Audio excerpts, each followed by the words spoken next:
మన శరీరం పంచభూతాల సమ్మిళితం మాత్రమే కాదు, అనేక లోహాల, ఖనిజ లవణాల సమాహారం కూడా. ఇవన్నీ మన ఒంట్లో వాటి వాటి మోతాదుల్లో, తగుపాలల్లో ఉన్నంత వరకు మనకే ఇబ్బంది ఉండదు. వాటి మోతాదుల్లో హెచ్చుతగ్గులు మొదలైతే మన శరీరం విషపూరితం కావడం మొదలవుతుంది. ఆరోగ్యం కూడా క్రమంగా దెబ్బతినిపోతుంది. ఒంట్లో రాగి పేరుకుపోయే విల్సన్ డిసీజ్ కూడా అలాంటిదే. జన్యుపరమైన మార్పులతో పాటు కాలేయం పనితీరు దెబ్బతినడం వల్ల తలెత్తే ఈ అరుదైన జబ్బుకు ఆయుర్వేదం చెబుతున్న చికిత్సలు, పరిష్కార మార్గాల గురించి ఇప్పుడు తెలుసుకుందాం.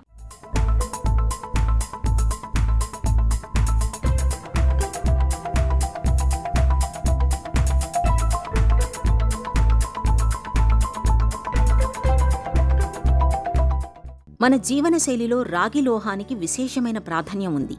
రాగి పాత్రలో నీళ్లను తాగడం మంచిదని, ఆరోగ్యకరమని భావిస్తాం. రాగితో తయారు చేసిన ఉంగరాలు, కడియాలు, తాయెత్తుల్ని ధరిస్తాం. అయితే ఇంత విశిష్టమైన రాగి లోహం మోతాదుకు మించి మన ఒంట్లో పేరుకుపోవడం మొదలైతే మన ఆరోగ్యం దెబ్బతినపడమే కాదు, ఒక్కోసారి ప్రాణాంతక పరిస్థితులు కూడా ఎదురవుతాయి.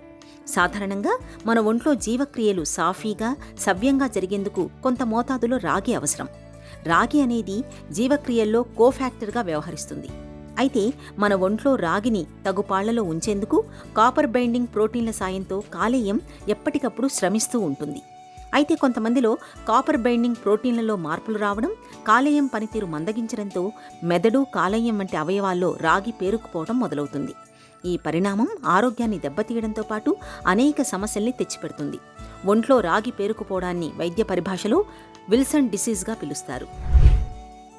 విల్సన్స్ డిసీజ్ అనేటువంటిది ఒక రకమైనటువంటి లివర్కు సంబంధించినటువంటి వ్యాధి. దీని లోపల లివర్కు సంబంధించింది అసలు లివర్లో ఏమవుతుంది? ఒక జాండీసా, కామెర్లా, లివర్ యొక్క డిస్ట్రక్షన్ జరుగుతుందా అంటే విచిత్రంగా కాపర్ మెటబాలిజం లోపల ఎక్కువగా లివర్ లోపల డిపాజిట్ అయిపోతుంది. కాపర్ అనేది మనం తినే ఆహార పదార్థాలలో లోపలికి వస్తుంది, డైజెషన్ అవుతుంది. కాపర్ అనేటువంటి ఎలిమెంట్సు లివర్లో ఉండేటువంటి సర్టెన్ సెరిలోప్లాస్మిన్ లాంటి ఎంజైమ్స్ వాటిని డైల్యూట్ చేసి మలమూత్రాదుల ద్వారా శరీరం నుండి బయటికి పంపిస్తాయి. శరీరం నుండి బయటికి కాపర్ను పంపించకుండా లివర్ లోపల నిలువ ఉండే ఒకానొక చెడ్డ వ్యాధే విల్సన్స్ డిసీజ్. ఆయుర్వేదంలో దీనికి యకృత్ వికారము లేదా కుంభకామల అని అంటాం.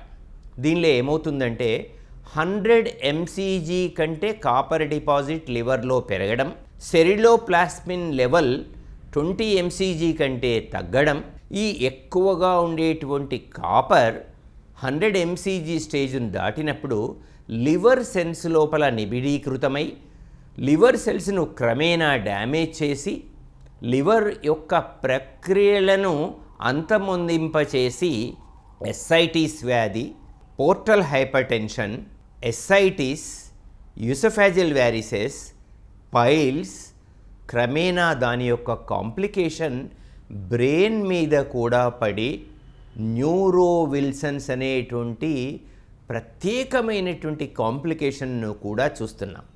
విల్సన్ డిసీజ్ వారసత్వంగా సంక్రమించే అరుదైన వ్యాధి.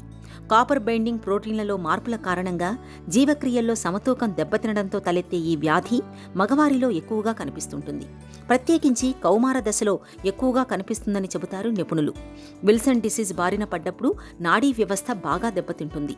నరాల బలహీనత మొదలవుతుంది. శరీరం వణుకుతున్నట్లుగా ఉంటుంది. అప్పుడప్పుడు ఒళ్లంతా బిగుసుకుపోతుంటుంది. తరచూ కామెర్ల బారిన పడుతుంటారు. కళ్ల చుట్టూ గోధుమ రంగులో వలయాలు ఏర్పడుతుంటాయి. కాలేయం పనితీరు మందగించిపోతుంది. లివర్ సిరోసిస్ మొదలవుతుంటుంది. హెపాటిక్ ఎన్సెఫలోపతి అంటే కాలేయ వైఫల్యం కారణంగా మెదడు వాపు కూడా వస్తుంటుంది. ఇది ప్రాణాంతక పరిస్థితి. అయితే విల్సన్ డిసీజ్ను ముందుగానే పసిగట్టినప్పుడు జీవనశైలి, అలవాట్లలో కొన్ని మార్పులు చేసుకుంటే మంచి ఫలితం ఉంటుందని చెబుతారు డాక్టర్లు. మేము యకృత్లో డిపాజిట్ అయినటువంటి కాపర్ అంశాలని తొలగించడానికి ఆయుర్వేదంలో కొన్ని ప్రత్యేకమైనటువంటి చికిత్సా పద్ధతులు ఉన్నాయి. దానిలో శుద్ధి చేయడానికి రేచనము, పర్గేషన్ అనే ప్రక్రియను మేము కొన్ని రకాలైనటువంటి దశమూల క్వాదచూర్ణంతో కానీ, కషాయాలతో కానీ, త్రిఫలా కషాయాన్ని కాచి రోజు 100 ml రేచన ప్రక్రియలో ఇవ్వడం, అట్లాగే లివర్ను నొందింపడానికి భూమ్యాంలకి, కటుకి, ఉత్తరేణి, త్రిఫల లాంటి చూర్ణ సంయుక్తాలని 60 భాగాలుగా చేసి ఉదయం ఒకటి రాత్రి ఒకటి ఇవ్వడం, తర్వాత డీటాక్స్ శోధన థెరపీ పంచకర్మలకు సంబంధించినటువంటివి ఆయా దోషానుసారంగా చేయడం ద్వారా వాళ్ళకి టోటల్గా ఉపయుక్తమైంది. అయితే దీనిలో మనం ముఖ్యంగా తెలుసుకోవాల్సింది, ఏదైతే మెటబాలిజాన్ని శుద్ధి చేసే ప్రక్రియను సెరిలోప్లాస్మిన్ లెవెల్స్ తగ్గుతున్నాయి, డిపాజిట్స్ పెరుగుతున్నాయి, కాకపోతే కాపర్ డిపాజిట్స్ను ఎలిమినేట్ చేసే లాంటి పెన్సిలనమైన్ లాంటి డ్రగ్స్ అలోపతిక్లో ఉన్నప్పటికీ ఆ డ్రగ్ వాడినంత కాలం కాపర్ డిపాజిట్స్ లివర్ లోపల ఉంటాయి, తర్వాత తగ్గిపోతాయి. అది డ్రగ్ ఆపితే మళ్ళీ కాపర్ అంశం మళ్ళీ వస్తుంది. ఇట్లాంటివన్నిటినీ అవాయిడ్ చేస్తూ కొంతకాలం పెన్సిలమైన్ డ్రగ్స్ను కంటిన్యూ చేస్తూ ఆయుర్వేదిక్ డీటాక్స్ చికిత్స, రేచనాది ప్రక్రియలు అనేటువంటి ఆయుర్వేదం ఇచ్చిన వరాన్ని సంయుక్తంగా ఉపయుక్తంగా ఆయుర్వేదిక్ పేషెంట్స్ మీద వాడడం ద్వారా మేము 6 నెలల్లోనే కాపర్ యొక్క అంశాలని 100%గా కంట్రోల్ చేయగలిగి ఈ దిశానిర్దేశం లోపల మేము ఒక సొల్యూషన్ను చూపెట్టగలిగిన వాళ్ళం అవుతున్నామండి. విల్సన్ వ్యాధి చికిత్సలో ప్రధానంగా రాగి పేరుకుపోవడాన్ని తగ్గించడమే లక్ష్యంగా ఉంటుంది. మూత్రంలో రాగి విసర్జనను పెంచడం, అలాగే పేగుల్లో రాగి శోషణను తగ్గించడం ద్వారా ఒంట్లో రాగి పేరుకుపోకుండా చూస్తారు. ఇందుకు పెన్సిలామైన్, కాపర్ కేలేటర్స్, జింక్ వంటి మందులు బాగా తోడ్పడతాయి. ఓవైపు మందులు, మరోవైపు జీవనశైలి అలవాట్ల విషయంలో తగిన జాగ్రత్తలు తీసుకుంటే విల్సన్ డిసీజ్ను చాలా వరకు అదుపులో ఉంచుకోవచ్చు. విల్సన్ డిసీజ్ మరీ ప్రమాదకరంగా మారినప్పుడు మాత్రం తప్పనిసరిగా కాలేయ మార్పిడికి వెళ్లాల్సి ఉంటుంది.